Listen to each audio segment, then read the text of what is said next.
All right, so we're diving back into Bruce's story. Yeah. And as you guys know, things took a really dark turn, right? I mean, assaulted in his own home and then falsely accused. It's just unimaginable what he went through. Just a horrible series of events. So today we're really going to try and understand what Bruce was going through internally. We're using episode 2, 3 Times a Victim, as our main source here. Right. And really trying to understand how his earlier experiences kind of shaped how he dealt with the trauma of the assault and those false accusations. Absolutely. Yeah. And a big part of that is understanding this thing called selective mutism. Okay, so selective mutism. Yeah.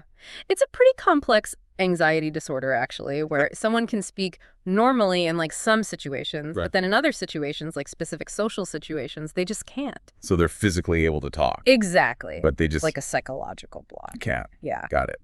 And for Bruce, this really became a defining characteristic in junior high. Yeah, episode 2 talks about his selective mutism becoming complete by that point. Right. So like across the board at school, he just couldn't speak. And he describes it in such powerful terms. Like he talks about it feeling suffocating, like trying to talk felt like exposure. Like he was under a spotlight. Right. A spotlight of shame. Just that feeling. It's really powerful imagery. Yeah, like you can just feel that weight of it. And what's really interesting is how he ties this back to something from way earlier in his childhood. Okay. Remember he talks about hiding behind a chair in kindergarten instead of bringing his milk money forward? Oh, yeah, I remember that. So even then, he had this tendency to withdraw into silence when he was anxious. It's like it was already there in some form. Exactly. And then it just intensified It seems that way. later on. Yeah. And what's even more interesting is how Bruce tries to understand this through the lens of psychology concepts that he learned later on. Right, like the wounded inner child and ego states. Yeah. He's looking back with all this new knowledge and trying to make sense of it all. It is fascinating how he's trying to piece it all together retrospectively. But what really stood out to me was this contrast. Like completely silent at school, but then able to talk totally fine outside of school. Yeah, he had a paper route, talked to customers, worked at the medical mart. It's wild, right? Yeah. Like 2 completely different versions of himself. It really shows that it wasn't a physical inability to speak. It was something specific to the school environment. It makes you wonder what it was about school that triggered that response. He asks that himself, right? Who knows what I feared? And then he talks about shame. Yeah. So it seems like school became this place where all these negative feelings. Like inadequacy, fear of judgment. All of that just came to a head. And outside of school, like on his paper route, he didn't have those same triggers so he could function. It seems that way, yeah. It's almost like he was imprisoned by his own mind in one specific setting. It's a powerful way to put it. But then we see him finding solace in nature, like spending time in the woods, hiking Ragged Mountain. It's like nature was an escape for him. A refuge from all the noise and pressure. Yeah, a place where he could just be. And he even talks about this yearning for contact when he saw his cousins. Yeah, that really stood out to me too. It shows that he wasn't seeking complete isolation. Right. He still craved connection. Especially with his cousins. Especially with them, yeah. So it was this really complex internal struggle, right? Like wanting connection, but being held back by this intense fear and shame. Exactly. And it's around this time that we see this real turning point in Bruce. Oh, yeah. His empathy really starts to emerge. That's huge. Yeah, he becomes very aware of his own power to hurt. Oh. And he even describes this moment where he sees fear in his sister's eyes. Oh, wow. And that was a turning point for him. He realized the impact he could have on others. Right. And it leads to this powerful vow he makes. What's that? He says, "No one will ever fear me." Wow. That's a huge statement. Especially coming from a home where fear was a weapon, as he puts it. It shows how determined he was to break that cycle. And I think it builds on that earlier vow he made to never become like them, meaning his parents. Right.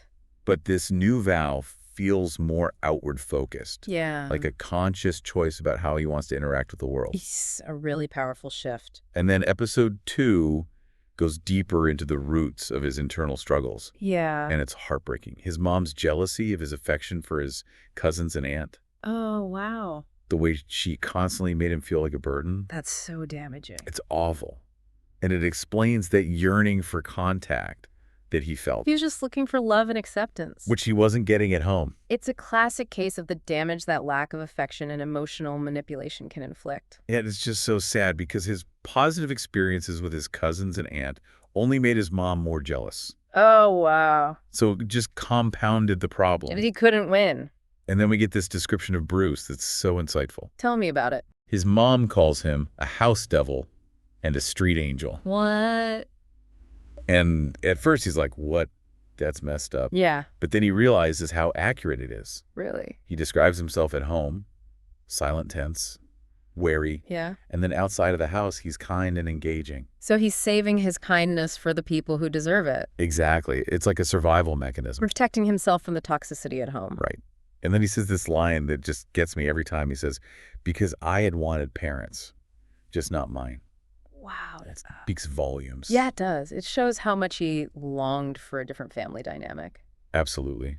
And then we see him transitioning to college, and it's not the happy, exciting time you'd expect. No. He's leaving behind his aunt and cousins, the people who felt like real family. That's tough. And he didn't have much guidance in high school, so he just kind of ends up in engineering. Oh. Partly because he wanted to make his parents proud by going to Georgia Tech. Trying to earn their approval even after all this. It's a common pattern, right? Yeah, sadly. Yeah. But then the moment his parents drive away from campus, he feels this incredible sense of freedom, Oh, wow. like a weight lifted off his shoulders. That must have been amazing. But he's still lonely, and he's worried about being isolated, so he takes this huge step. It's that. He goes to the Counseling and Career Planning Center at Georgia Tech. That's a big deal. Yeah, he's actively seeking help. Trying to break free from those old patterns. And when he takes the MMPI test, his results come back distorted. Because of his upbringing. Exactly. It just shows the impact of everything he went through. Yeah. And thankfully, he starts counseling, and that's where we see a real transformation begin. So therapy was helpful. Hugely helpful. Yeah. He tries out different engineering programs, eventually landing in computer engineering, Okay. but he also picks up a minor in psychology. Oh, that's interesting. Like he's starting to explore the inner workings of the mind. Makes sense. And he says that 5 years of counseling helped him overcome his social anxiety and develop better communication skills. 5 years? That's a long time. It's a commitment. Yeah. And he even joins a fraternity. Wow, that's a huge step. Right. Oh. Like thinking back to that silent kid in junior high. It's incredible. It really is. And then there's this conversation he has with his friend David that's so pivotal. Okay, what happened? So Bruce asks David this simple question. Do you truly want to do engineering for the rest of your life? Huh, that's a good question. And it sparks this realization in both of them. Her realization about what? About the idea that work can actually be enjoyable. Oh, That it can be aligned with your passions and your personality. It's a huge shift in perspective. Yeah, especially for Bruce, who grew up with this idea that childhood is the best time of your life and everything after that is just work, work, work. Right. And then he takes this career interest inventory. Mm-hmm. And his scores are super high in the social and creative areas. Okay.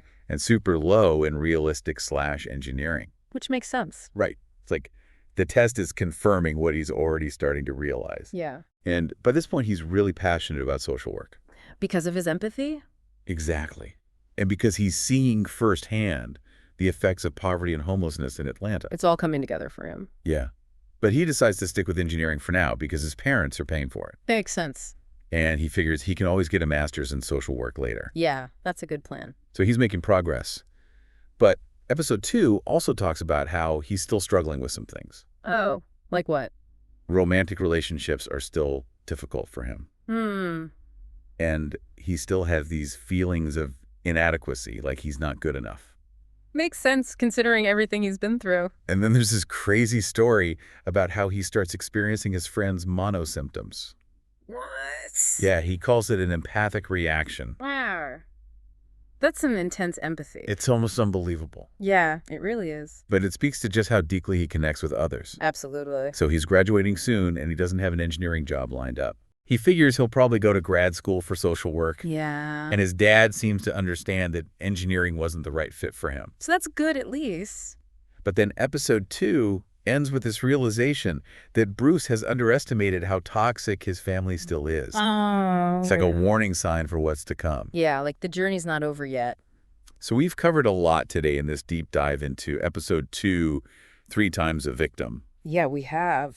We've seen Bruce go through this period of complete silence in junior high Right. due to all the trauma and toxic shame he experienced. It was really tough for him. But we also saw his empathy emerge. And his determination to break free from those harmful patterns. And his journey at Georgia Tech was full of self-discovery. Yeah, he really started to figure out who he is and what he wants. It's a powerful story of resilience and growth. Absolutely. But it also raises a lot of questions for our listeners. What kind of questions? Like, how do our early experiences, even those that seem invisible or internal, shape the choices we make and how we see ourselves in the world?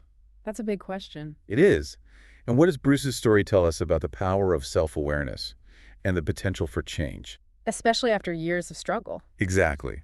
Bruce's story is a testament to the fact that it's never too late to start healing and growing. It's a message of hope. Absolutely.